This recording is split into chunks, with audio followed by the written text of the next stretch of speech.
రోజు దేశంలో విపరీతమైనటువంటి నెగటివ్ ప్రపగండా చేయడం కోసం ప్రయత్నం చేస్తూ ఉన్నారు। చాలా విషయాలు जो डेवलपमेंटल एक्टिविटी है, जो अचीवमेंट ऑफ नरेंद्र मोदी सरकार, बहुत कुछ हमारे मेरे से पहले से जो वक्ता है बोल चुके हैं और मेरे बाद मिनिस्टर भी बोलेंगे, उसमें ज़्यादा मैं जाना नहीं चाहता हूँ, मगर आप लोगों को यही वादा करना चाहता हूँ और बताना भी चाहता हूँ। ऐसा एक प्राइम मिनिस्टर है दुनिया में, अभी लगभग जून में 5 साल हो सकता है। इस 5 साल में फेस्टिवल हो गया है, जितना फेस्टिवल्स है, संडेस है, सैटरडेस है, और हेल्थ के बारे में भी भगवान आशीर्वाद से नरेंद्र मोदी जी का हेल्थ भी ठीक है, मगर एक दिन भी दुनिया में ऐसा कोई प्राइम मिनिस्टर नहीं है 5 साल के अंदर एक दिन भी हॉलिडे नहीं लिया है। He is the only one prime minister in the entire world. He is working last 5 years without single day is taken holiday. This is the hard work of Narendra Modi. उनको कोई फार्म हाउस नहीं है, नरेंद्र मोदी की कोई farm house नहीं है।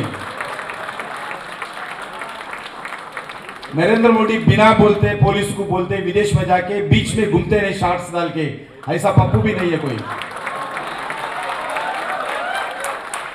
बिना police को बताते हुए, जी बिना पार्टी को बताते हुए, मेंबर ऑफ पार्लियामेंट रहने के बाद भी, पार्टी का प्रेसिडेंट रहने के बाद भी, वर्किंग प्रेसिडेंट रहने के बाद भी किसको बताते नहीं, चुपचाप जाके घूम के आते हैं बीचों में जाके। ऐसा प्राइम मिनिस्टर नहीं है हमारा प्राइम मिनिस्टर। आज नरेंद्र मोदी जी ये फैमिली पार्टी का नेता नहीं है। अब देश में देखिए जितने भी पार्टीज है, भी चौकीदार है, नरेंद्र मोदी ये रियल चौकीदार ऑफ दिस कंट्री, रियल चौकीदार। नरेंद्र मोदी जी बोले हैं देश में सब चौकीदार है, मगर नरेंद्र मोदी जी को मैं बताना चाहता हूं कुछ लोग फैमिली चौकीदार से, फैमिली चौकीदार से। आप कांग्रेस पार्टी देखिए, नेहरू जी, इंदिरा जी, राजीव जी, उससे पहले दुर्भाग्य से संजय जी थे, उसके बाद सोनिया जी, उसके बाद राजीव गांधी जी, राहुल गांधी जी, अभी राहुल गांधी जी पप्पू हो गया, उसके बाद वरुण क्या नाम है अभी उनका सिस्टर प्रियंका जी आया, अभी स्टेटमेंट आया, मैं भी देश का सेवा करता हूं और आबाद रहा, मैं भी देश की सेवा करने चाहता हूं।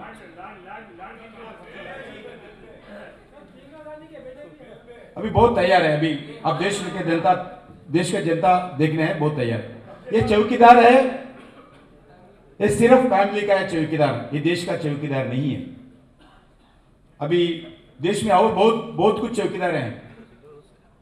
अभी देश में जितने भी पार्टीज देखिए, जो नरेंद्र मोदी जी को क्रिटिसाइज कर रहे हैं, जो नरेंद्र मोदी जी के खिलाफ भाषण दे रहे हैं, जितने भी पार्टीज है, पूरा पार्टी का फैमिली चौकीदार है।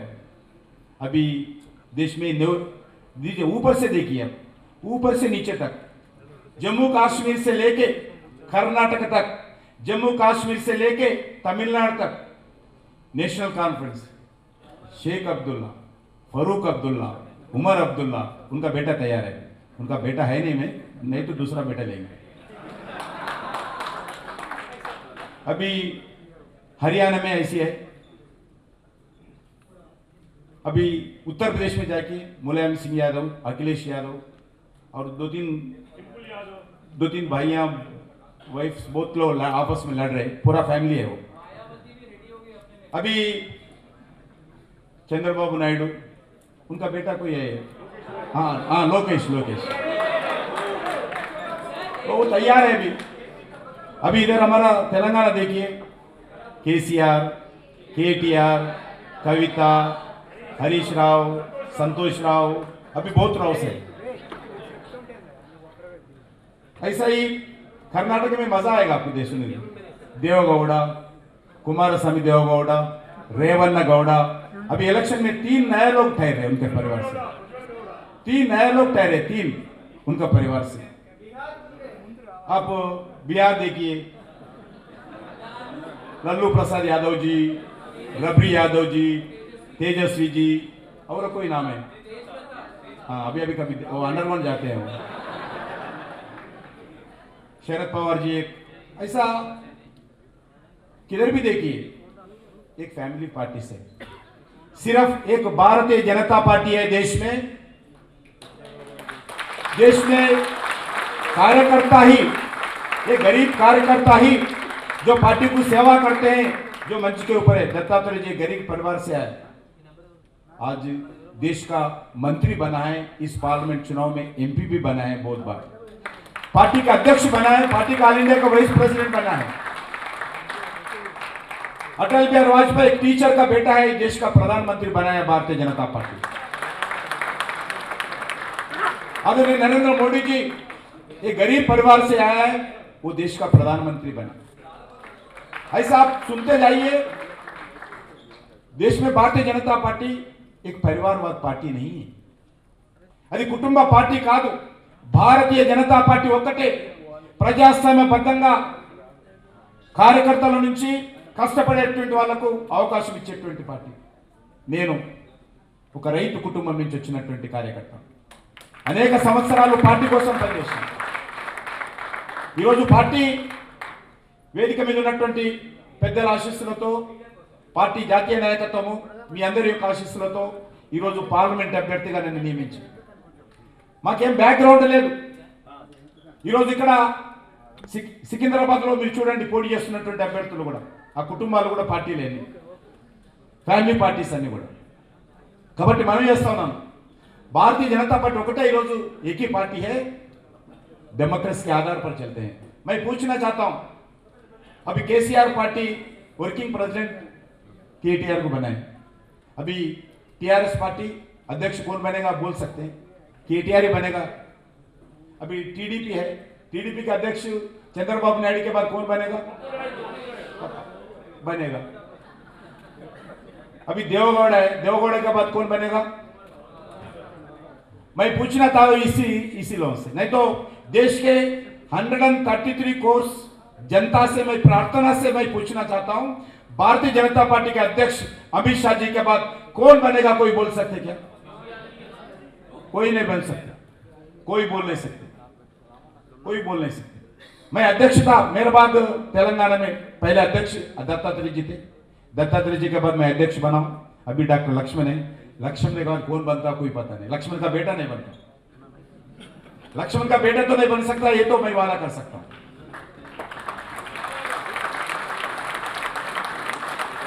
ये भारतीय जनता पार्टी है। अभी कुछ लोग देख रहे, हमारा पिताजी कब जाता, मैं कब आऊंगा, कब जाता, कब आऊंगा।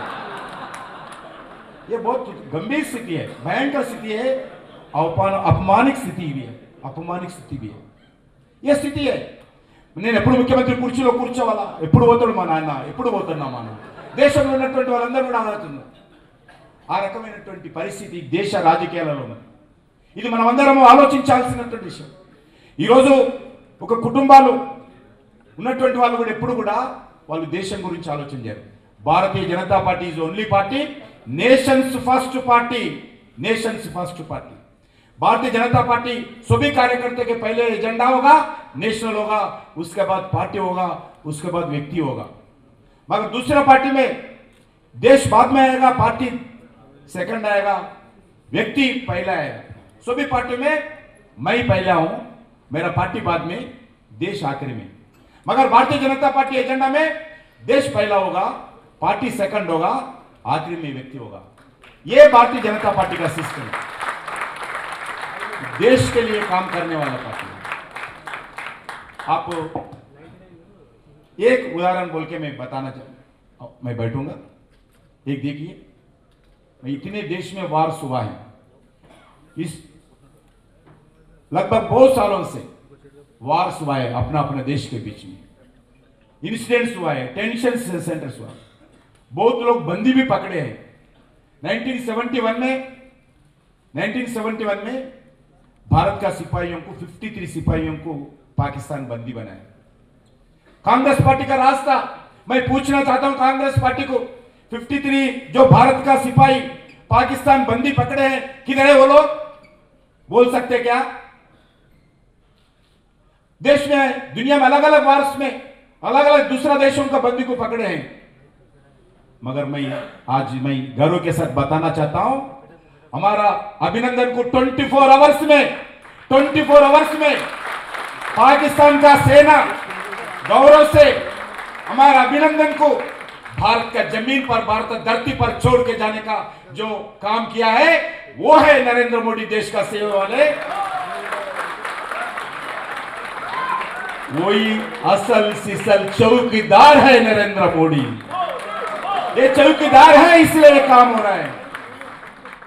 हमारा ऊपर हैदराबाद में भी, हमारा सामने इधर ही